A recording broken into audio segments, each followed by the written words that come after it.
आज treatment of sewage हम लोग कंप्लीट करते हैं। ट्रीटमेंट ऑफ सीवेज हम लोग यहाँ से समाप्त करते हैं आज के टॉपिक में। तो मैंने आपको पूरा का पूरा एक्टिवेटेड स्लज प्रोसेस पढ़ा दिया है। उम्मीद है आपको समझ में सारी बातें आ गई होंगी। ठीक है, सारी बातें आपको ऑल क्लियर हो चुकी होंगी, हम लोग सब डिस्कस कर चुके हैं हम लोग। अब एक लास्ट टॉपिक, एक लास्ट टर्म हमारे पास जो चलने वाला है, जिसको हम लोग डिस्कस करने वाले हैं, अब हम लोग बात करेंगे, वो हमारा डिस्कशन पॉइंट होगा, वो हम लोग डिस्कस कर लेते हैं। ठीक है, ऑल क्लियर है, सब बढ़िया है, फर्स्ट क्लास है। Types of ASP, activated sludge process के कुछ प्रकार हैं, एक एक नाम करके आप लोग देख लेंगे यहाँ पे। सबसे पहला नाम आता है प्लग फ्लो या conventional type ASP. Plug flow या कन्वेंशनल टाइप एएसपी मतलब ऐसा फ्लो जो एक लंबे समय तक चलता आ रहा है, पुराने समय से चला है, कन्वेंशनल है, परंपरागत है। ज्यादा बात नहीं है, ज्यादा ये इंपॉर्टेंट नहीं है, बस सिंपल से बातें हैं, उसमें आपको समझना है। जैसे मान लीजिए इसमें करते क्या है, ये ऐसा सिस्टम है जिसमें हम लोग मिक्सिंग प्रोवाइड नहीं करते।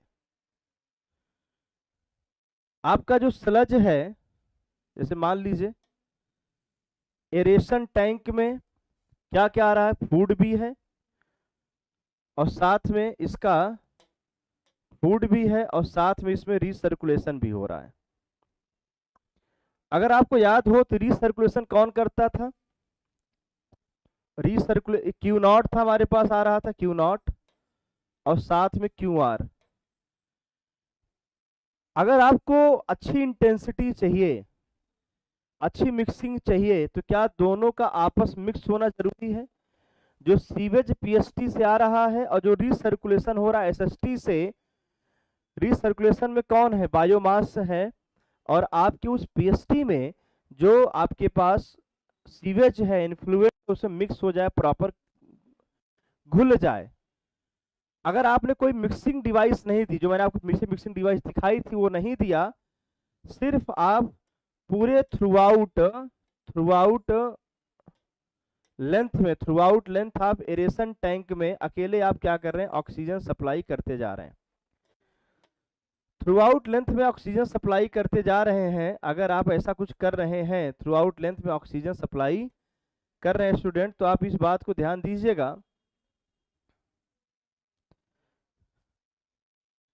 इस बात को आप ध्यान दीजिएगा कि यहां से अगर हम समझें, यहां से हम समझें थ्रू आउट, यहां पर अगर आप पूरे इस लेंथ पर, थ्रू आउट एरेशन टैंक के लेंथ पर, पूरे लेंथ में सेम इंटेंसिटी से आप लोग ऑक्सीजन सप्लाई कर रहे हो, सीवेज डाल रहे हो, रिसर्कुलेशन में माइक्रो ऑर्गेनिज्म भरे पड़े हैं, लेकिन ये मिक्स नहीं हो पा रहे, अनमिक्स्ड हैं। अगर अनमिक्स होंगे तो क्या इस एरेशन टैंक में लंबा समय लगेगा, बोलो, क्या इस एरेशन टैंक में लंबा समय लगेगा, बिल्कुल लगेगा। साथ ही साथ इस टैंक को बहुत बड़ा लेना पड़ेगा, क्योंकि यहाँ डिटेंशन पीरियड ज्यादा देर तक रखना पड़ेगा आपको, इसीलिए टैंक की वॉल्यूम को भी ज्यादा लेना पड़ेगा, और इसकी इस टैंक की इफिशियंसी ज्यादा अच्छी नहीं है। तो देख सकते हैं टैंक बड़ा है, तो ये क्यों खराब है ये मैंने आपको बता दिया। तो हेडिंग आप नोट करेंगे, प्लग फ्लो या कन्वेंशनल टाइप, इसमें लिखेंगे इस प्रकार के एएसपी में, इस प्रकार के एएसपी में वेस्ट वाटर, जो पीएसटी से आया है, वेस्ट वाटर और एक्टिवेटेड स्लज, वेस्ट वाटर कहां से आता है, पीएसटी से, और एक्टिवेटेड स्लज कहां से आता है, रिसर्कुलेशन से ना। वेस्ट वाटर और एक्टिवेटेड स्लज एरेशन टैंक में, एरेशन टैंक में साथ साथ साथ साथ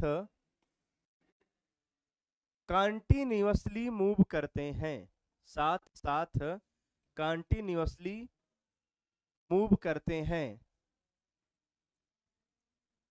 लेकिन लेकिन प्रॉपर मिक्सिंग फैसिलिटी ना देने के कारण,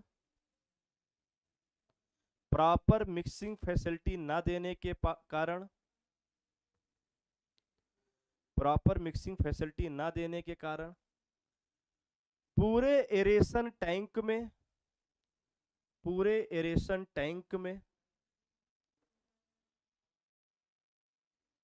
ये अनमिक्स रह जाते हैं। अब मुझे बताओ, अगर मिक्स नहीं हुआ तो रिएक्शन अच्छा होगा क्या? सर सीधी सी बात, अच्छा नहीं होगा, जिससे रेट ऑफ डिकम्पोजिशन स्लो हो जाएगी। ठीक है, अनमिक्स रह जाते हैं। नेक्स्ट लाइन,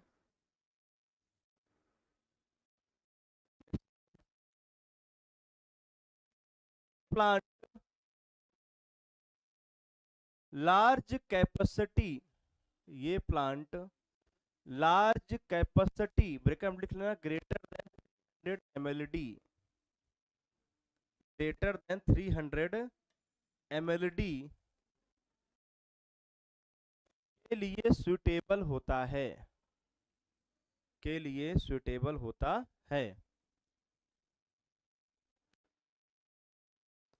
के लिए सुटेबल होता है।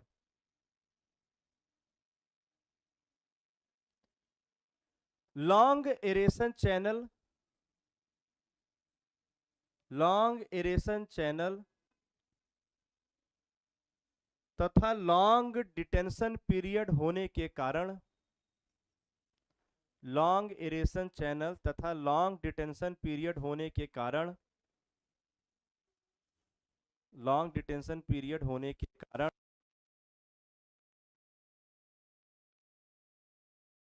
अधिक मात्रा में ऑक्सीजन सप्लाई करनी पड़ती है, अधिक मात्रा में ऑक्सीजन सप्लाई करनी पड़ती है।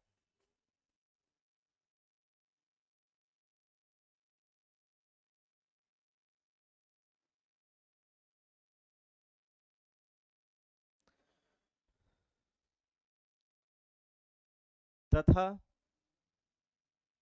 तथा अनमिक्सिंग के कारण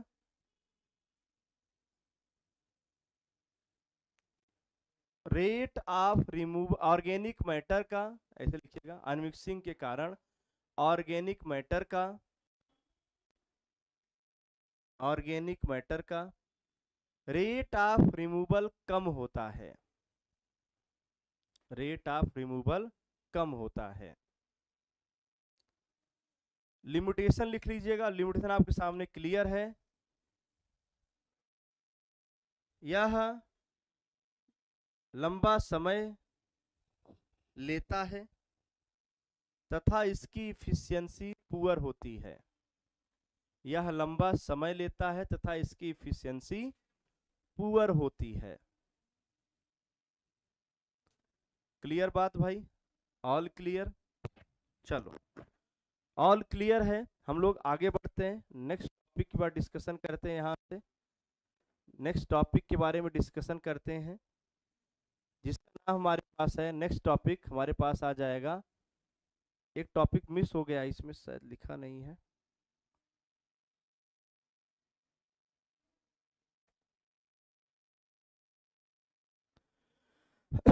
वो पेन ड्राइव देना,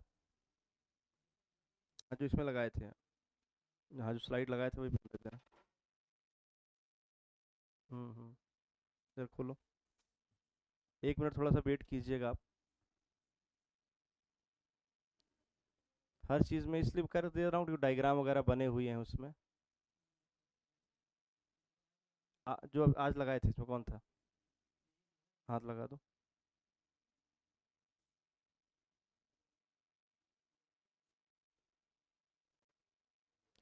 तो पहला हमारे पास प्लग या फ्लो टाइप। अच्छा मुझे जरा कमेंट करके बताइए कोई, मैं सबसे पूछ रहा हूँ, ध्यान देना, एक आदमी से नहीं पूछ रहा हूँ, कोई हिंदी में बढ़िया नोट्स बनवा रहा है, मतलब बना रहा है कोई हिंदी में नोट्स?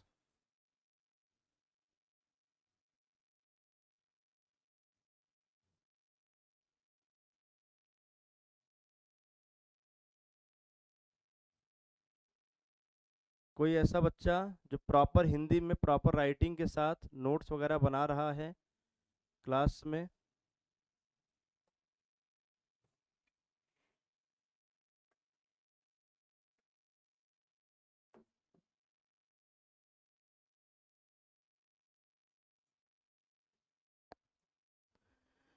ठीक है।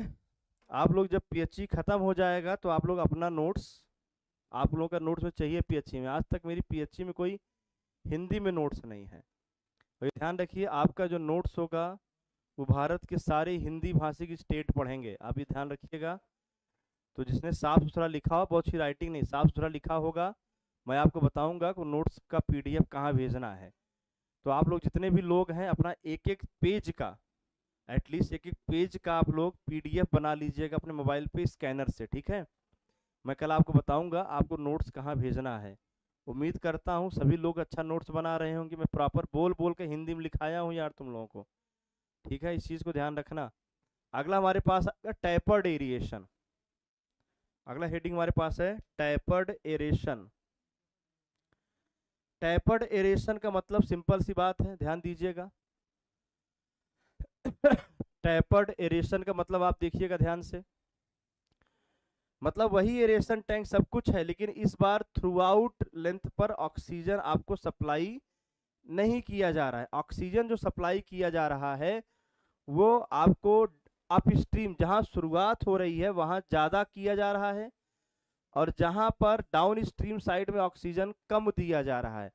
तो पहले वाले इस वाले में अंतर एक ही चीज का है, थोड़ा सा मॉडिफाई किया है, बहुत छोटा सा मॉडिफिकेशन किया है, बाकी और कुछ नहीं किया है। ध्यान रखना, मिक्सिंग वगैरह डिवाइस अभी भी नहीं दिया, बस इतना अंतर किया, बस इतना अंतर किया कि आप लोग यहाँ पर उसने किया क्या है, यहाँ पर थ्रू आउट लेंथ पर ऑक्सीजन सेम दिया। यहाँ पर शुरू में 45%, लगभग एक तिहाई लेंथ पर 45%, अगले वाले एक तिहाई लेंथ पर 30%, और अगले वाले एक तिहाई लेंथ पर 25%। ये रेंज है, ये ऑर्डर है, आपको देखने को मिलेगा। तो मेरा बहुत सिंपल सा साधारण सा प्रश्न है, इसको आपको ध्यान रखना है कि ऐसा क्यों ज्यादा। देखो सीधी सी बात है, आप मुझे बताओ जैसे ही एंट्री हो जाए, एंट्री जैसे हो, अगर मैं ऑक्सीजन ज्यादा दे दूंगा तो आगे जब वो ट्रेवल करेंगे तो उनको समय मिलेगा भरपूर रेट ऑफ रिएक्शन करने का, क्योंकि वो यहां से लेके यहां तक ट्रेवल करेंगे। अगर मैं शुरू जैसे वो एंट्री करें और उनको भर भर के ऑक्सीजन भर दूं, मैं उनके पूरे एक एक मॉलिक्यूल में ऑक्सीजन पर्याप्त भर दूं, का रेट ऑफ ज्यादा अच्छा होगा कि बराबर दूं तब अच्छा होगा। बराबर देने से कोई फायदा नहीं होगा, क्योंकि जब आप ये निकल रहा होगा इधर, तो इधर बहुत ऑक्सीजन देने का कोई मतलब नहीं होता। तो शुरुआत जैसे एंट्री करे आप ज्यादा ऑक्सीजन दे दें तो रेट ऑफ रिएक्शन को थोड़ा सा इनहेंस कर सकते हैं। तो लिखेंगे इस टाइप का एएसपी, इस टाइप का एएसपी कन्वेंशनल एएसपी में सुधार करके, कन्वेंशनल एएसपी में सुधार करके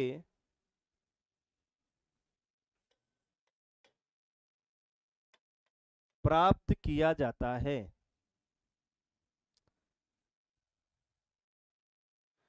जिसके अंतर्गत, जिसके अंतर्गत अप स्ट्रीम साइड में, यानी प्रारंभ में, जिसके अंतर्गत अप स्ट्रीम, जिसके अंतर्गत अप स्ट्रीम साइड में डाउन स्ट्रीम साइड के तुलना में, अप स्ट्रीम साइड में डाउन स्ट्रीम साइड की तुलना में अधिक ऑक्सीजन सप्लाई करते हैं।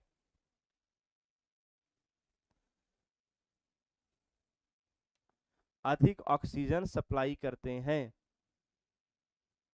टैपर्ड कर दिया, टैपर्ड समझते हैं, टैपर्ड जो एक यूनिफॉर्म ना हो वो टैपर्ड होता है। ये यूनिफॉर्म था, इसलिए जहां पर कहीं ज्यादा कहीं कम हो वो टैपर्ड होता है। अगला स्टेटमेंट लिखेंगे,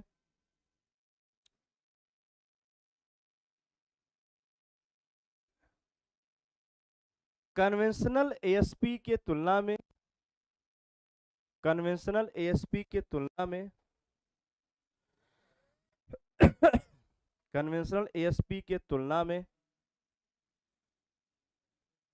टैपर्ड एरेशन में ऑक्सीजन का यूज, ऑक्सीजन का प्रयोग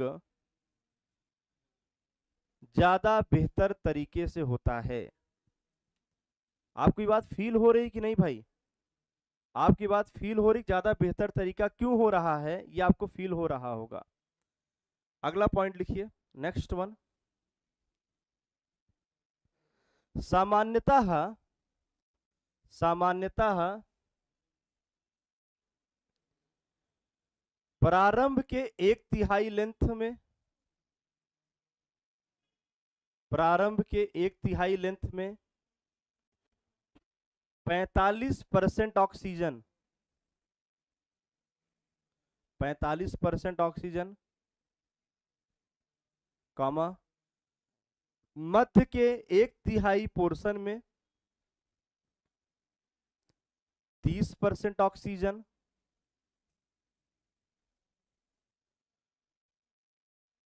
और लास्ट के 1/3 पोर्शन में 25% ऑक्सीजन सप्लाई करते हैं।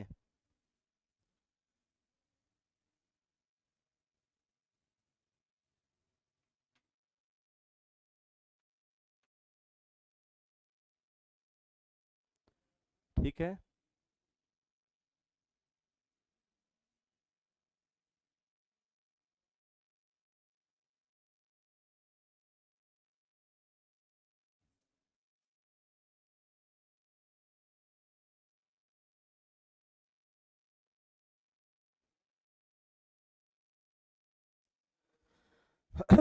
ठीक है, समझ में आई बात? आपकी बात फील हो रही है कि शुरू में ज्यादा देने से क्या फायदा है कि नहीं भाई?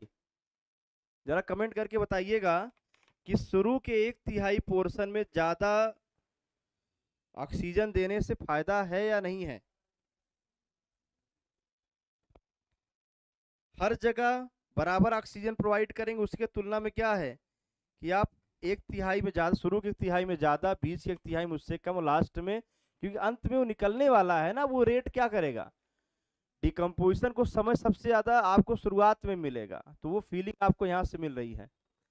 अगला हमारे पास कॉन्टैक्ट स्टेबलाइजेशन प्रोसेस। इस प्रोसेस में हम क्या करते हैं, थोड़ा सा ध्यान समझिएगा। मिक्सिंग अभी भी नहीं करेंगे, ध्यान दीजिएगा, मिक्सिंग अभी भी नहीं करेंगे, लेकिन हम करेंगे क्या इसमें, इसमें हम स्टेबलाइजेशन को बढ़ाने के लिए जो हमारा सर्कुलेटेड रीसर्कुलेशन होता है स्लज का, याद करिए, जो स्लज का रीसर्कुलेशन होता था उसको एक बार और एरेशन करेंगे। मतलब कहने का मतलब क्या है, ऑक्सीजन यहां तो दे ही रहे हैं, यहां ऑक्सीजन तो दे ही रहे हैं, साथ में हम इसको भी क्या प्रोवाइड करेंगे, ऑक्सीजन प्रोवाइड करेंगे। मतलब जो रीसर्कुलेटेड टैंक है, रीसर्कुलेटेड मायोमास है, स्लज है, उसको भी क्या प्रोवाइड करेंगे, उसको भी हम लोग स्लज प्रोवाइड, उसको भी एरेशन प्रोवाइड करेंगे। बोलिए क्यों? क्योंकि मिक्सिंग वहां हो नहीं पा रही थी, प्रॉपर कांटेक्ट हो नहीं पा रहा था, तो इसलिए सबको ऑक्सीजन प्रॉपर मिल नहीं पा रहा था, इसलिए हमने पहले स्लज का एरेशन कर दिया। तो एरेशन यहाँ 2 बार होता है। ठीक है, नेक्स्ट लाइन लिखिए। यह प्रक्रिया कोलाइडल पार्टिकल के लिए भी डिजाइन किया जाता है। यह प्रक्रिया या यह एसपी भी बोल सकते हैं।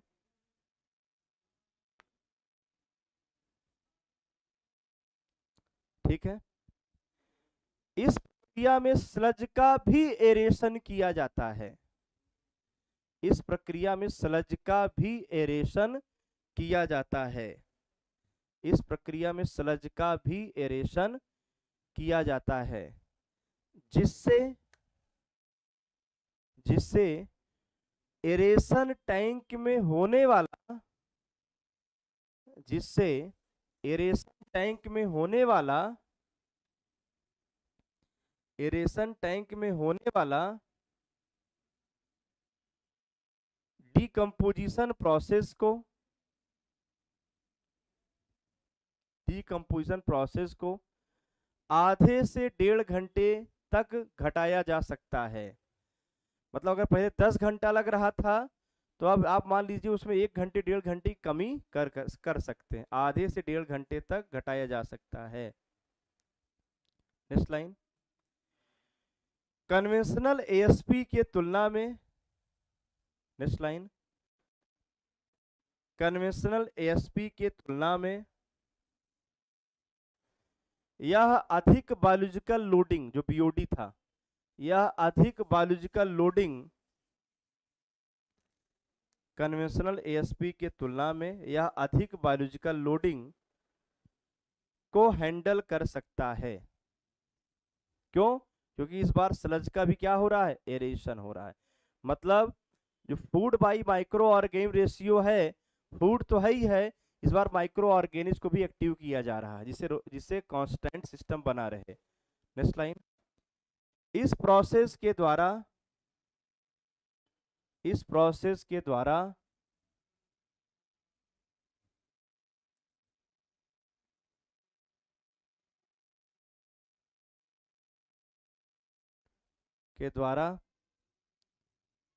सीवेज में उपस्थित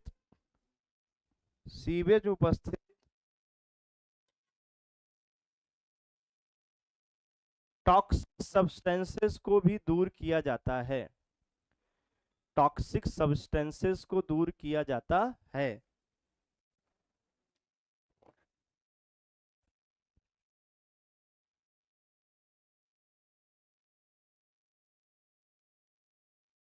ठीक है, अगला स्टेटमेंट,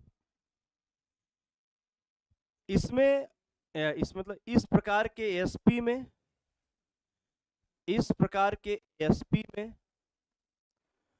ऑक्सीजन का सप्लाई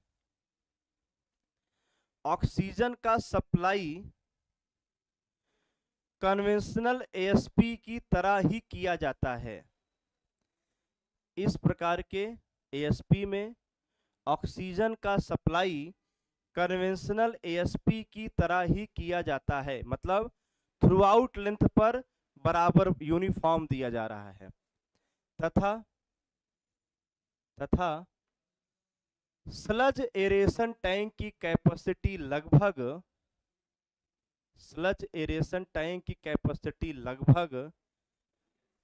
40 mld तक लिया जाता है, 40 mld तक लिया जाता है स्लज एरेशन टैंक।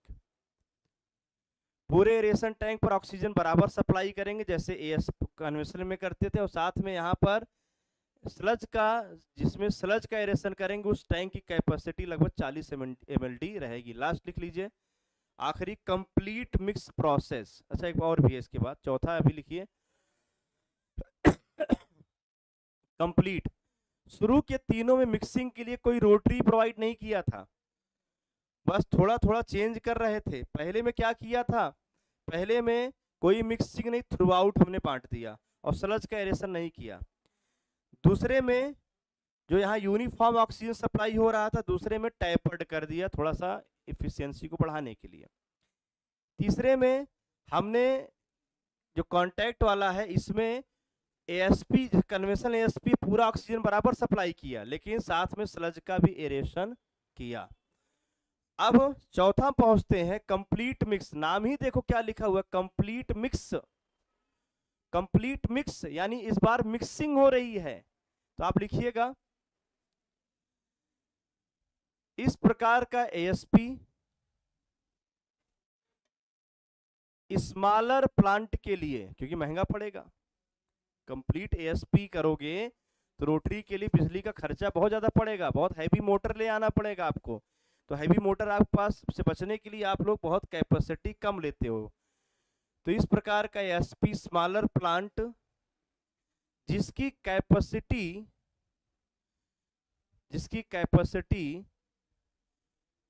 20 mld के आसपास हो, इस प्रकार की एएसपी स्मॉलर प्लांट जिसकी कैपेसिटी, ब्रैकेट लिख लेना, लगभग 20 mld के आसपास हो, ब्रैकेट बंद कर लो, के लिए प्रयोग किया जाता है।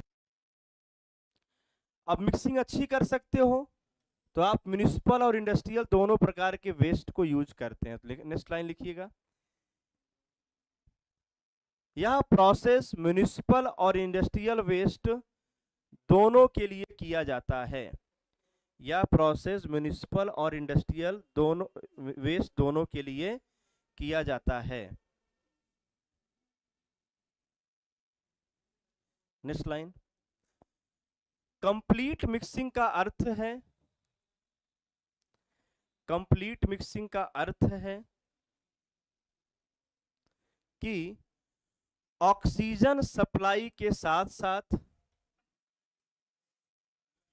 ऑक्सीजन सप्लाई के साथ साथ रोटरी का प्रयोग करके, रोटरी का प्रयोग करके एक्टिवेटेड स्लज और वेस्ट वाटर, रोटरी का प्रयोग करके एक्टिवेटेड स्लज और वेस्ट वाटर को कंप्लीट मिक्स कर दिया जाए, को कंप्लीट मिक्स कर दिया जाए, प्रॉपर मिक्सिंग कर दें, प्रॉपर मिक्सिंग कर दें, मिक्स कर दिया जाए, जिससे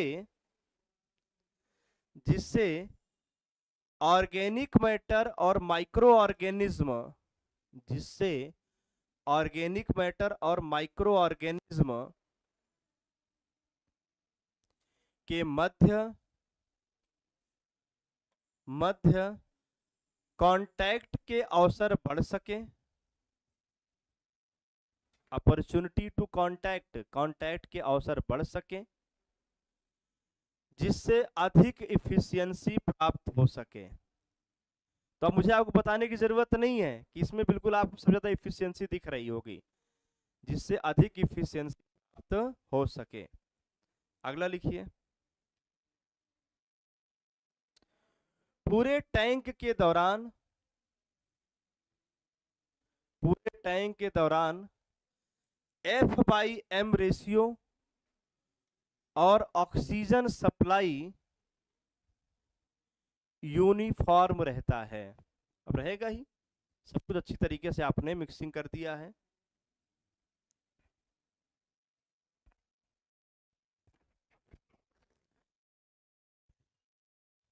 इस प्रोसेस की ऑपरेशनल स्टेबिलिटी कन्वेंशनल एएसपी से अधिक होती है, ज्यादा स्टेबल प्रोडक्ट मिलेगा आपको। इस प्रोसेस की एएसपी, इस प्रोसेस की ASP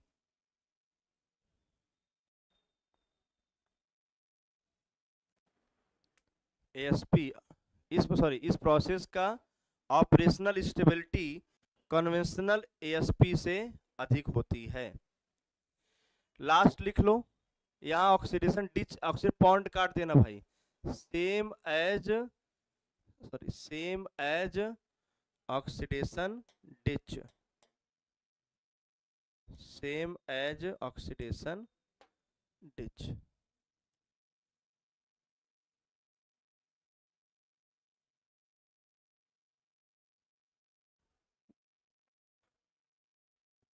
same as oxidation ditch. तो यहां से आपने लिखा, तो एक्सटेंडेड एरेशन प्रोसेस भी लिखेंगे।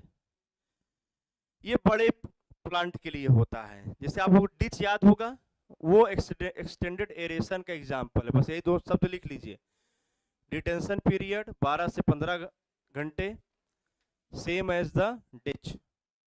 कौन सा डिच? अगर आप पूरी बात लिखना चाहें तो आप लिख सकते हैं कौन सा डिच, तो आप यहाँ पूरी बात लिख सकते हैं, same as the oxidation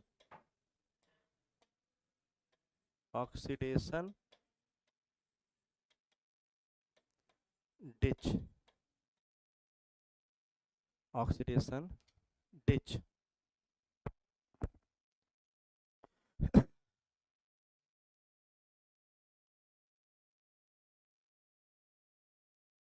same as the oxidation ditch.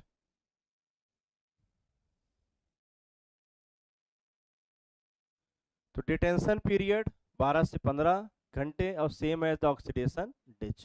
Clear? All clear? चलो, ऑक्सीडेशन डिच मैंने आप पीछे पढ़ा दिया, बिल्कुल वैसे जहाँ प्लांट बड़ा हो जाता तो वहाँ ऑक्सीडेशन डिच ना, स्टैंडर्ड एरेशन प्रोसेस। ये टेबल आप बना लीजिए, ये टेबल आप बना लीजिए। थोड़ा जल्दी से। और design parameter for conventional ASP आप लिख लीजिएगा। ये दोनों जब लिख लीजिएगा मुझे कमेंट करके बताइएगा।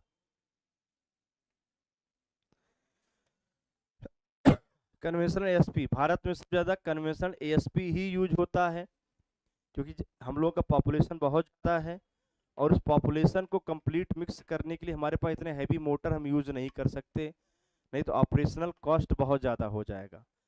सबसे अच्छा आपका कंप्लीट मिक्स और एक्सटेंडेड एरेशन है, बिल्कुल है, लेकिन हम लोग इसको प्रैक्टिकली बड़े स्केल पर यूज नहीं कर सकते क्योंकि इसका जो ट्रीटमेंट कॉस्ट है बहुत ज़्यादा आएगा। जब ये टेबल और ये आपने design parameter for conventional ASP लिख लेना तो मुझे बताना।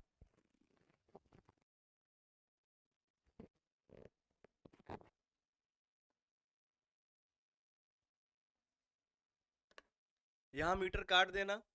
ये विड्थ बाई डेप्थ रेशियो है, विड्थ और डेप्थ का रेशियो है।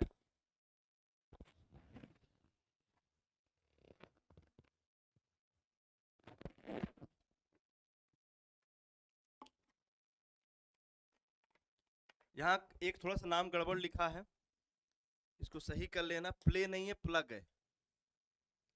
प्लग मतलब जैसे आप समझिए, ट्रेन आप लोगों ने देखी है, ट्रेन में आप देखिए डिब्बे होते हैं, कई सारे कोचेज होते हैं, एक कोच दूसरे कोच के पीछे ही चलता है। वैसे ही वेस्ट वाटर और सर्कुलेशन और आपका बायोमास रिसर्कुलेशन वाला दोनों एक दूसरे के पीछे चलते हैं, मिक्सिंग नहीं हो पाती, उसी को प्लग फ्लो बोलते हैं। इसको मैं लिख के नाम बदल दे रहा हूँ पूरा, प्लग फ्लो, सही कर लेना। Complete mix extended aeration F/m ratio कितना होता है आपको वो दिखा दिया गया है। HRT हाइड्रोलिक रिटेंशन टाइम आपको ये दिखा दिया गया है। और ये आपका स्लज एज है, ध्यान दीजिए, थीटा सी, स्लज एज यानी थीटा सी है, डेज में है, तो आपको ये याद रखना है। क्लियर हुआ इतना?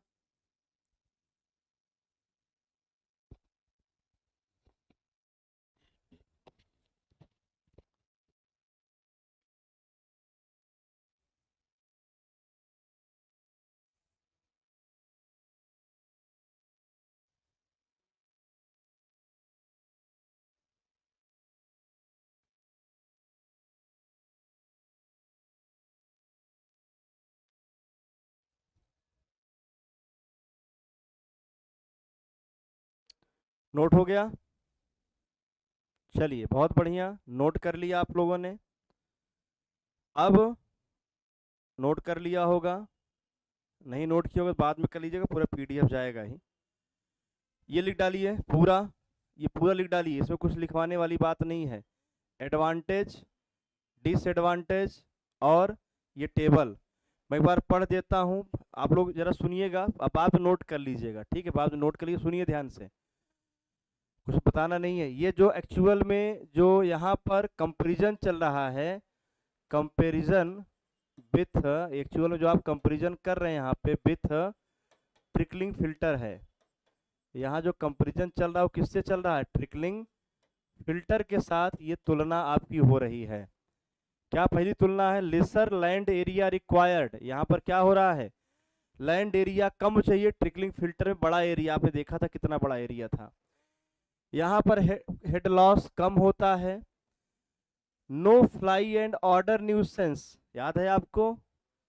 वो मॉस्किटो वगैरह, इंसेक्ट वगैरह नहीं होंगे। प्रॉपर एरेशन होने की वजह से प्रोसेस एनारोबिक नहीं हो पाता। इसका टैंक का एरिया कम होता है ट्रिकलिंग फिल्टर से, इसलिए कैपिटल कॉस्ट कम होती है। आप इसमें कंप्लीट मिक्सिंग वगैरह करके फ्लेक्सिबिलिटी को क्या कर सकते हैं? बढ़ा सकते हैं, मतलब चाहे तो आप डिमांड को, सप्लाई को बढ़ा सकते हैं। ऑपरेशनल कॉस्ट महंगा है, इसमें कोई डाउट नहीं है, क्योंकि मोटर वगैरह से आपका इफिशियंसी तो बढ़ेगा रोटर वगैरह से, लेकिन कॉस्ट जो है वो आपका बहुत ज़्यादा बिजली का कॉस्ट लग जाएगा, पावर, बहुत ज़्यादा मशीनरी वगैरह यूज होते हैं। अगर आपने प्रॉपर एरेशन ना किया तो बल्किंग आप स्लज, F/m रेशियो ना दिया तो बल्किंग आप स्लज हो जाएंगे, एनरोबिक प्रोसेस हो जाएंगे, स्कम या ब्लैंकेट की लेयर जमने लगी, गंदा लेयर। हर बार हर अलग अलग स्लज के लिए रीसर्कुलेशन आपको सेट करना पड़ता है, सेट करना ही पड़ेगा भाई। हर बार सीवेज की बीओडी डिमांड हो सकता है सेम ना हो, बीओडी की डिमांड अलग होगी तो मुझे रीसर्कुलेशन बार बार करना पड़ेगा, क्योंकि इसी से F/M रेशियो मेंटेन रहेगा। अगर आपने चेक नहीं किया तो F/M रेशियो क्या हो जाएगा, गड़बड़ हो जाएगा। अनट्रीटेड स्लज जो पीएसटी का स्लज है उसमें 93% मॉइस्चर है। ट्रिकलिंग फिल्टर से जब हमने स्लज निकाला एसएसटी में, याद करिए, तो 90% मॉइस्चर रहता है और एक्टिवेटेड में 98% रहता है। मतलब कितने परसेंट स्लज सॉलिड रहता है, 2%। और 2% रहेगा तो वो स्लज की फ्लोबिलिटी बड़ी अच्छी होगी, उसको निपटान करना आपके लिए बड़ा आसान होगा, इसलिए एएसपी ज़्यादा अच्छा माना जाता है। अगर आपसे कोई पूछे तो आप लोग एएसपी को प्रीफर करिएगा। मैंने कहा था एक्टिवेटेड स्लज प्रोसेस लगभग ओवरऑल इंडियन कंट्री में 60% यूज किया जाता है। तो कहाँ पर कितना स्लज कंडीशन आपको देखने को मिलेगा, और मैंने आपसे कहा था कि कितना बीओडी होता है ये आपको नोट कर लेना है। प्रिलिमिनरी ट्रीटमेंट याद करिए, प्राइमरी ट्रीटमेंट तक, सेकेंडरी ट्रीटमेंट तक और टर्सरी ट्रीटमेंट तक कितना बीओडी सबके द्वारा हटाया जाता है। Septic tank, Imhoff tank, low rate trickling filter, high rate trickling filter, activated sludge process, oxidation pond, oxidation ditch और फाइनली आपका ये। तो कितना सस्पेंडेड सॉइल हटाया गया, कितना बीओडी हटाया गया, इसमें से अगर कोई समस्या आपको मैंने एक्सप्लेन किया ना समझ में आ रहा हो तो बताइए, बाकी इनको आप दोनों स्लाइड को नोट कर लेना है। इस तरीके से हमारा ट्रीटमेंट ऑफ सीवेज बहुत शानदार तरीके से समाप्त हुआ। लगभग जरा मुझे कोई कमेंट करके बताए कितने लेक्चर लगे ट्रीटमेंट ऑफ सीवेज को कंप्लीट करने में। How many lectures are used to prepare to teach treatment of sewage, जरा कमेंट करके बताइए।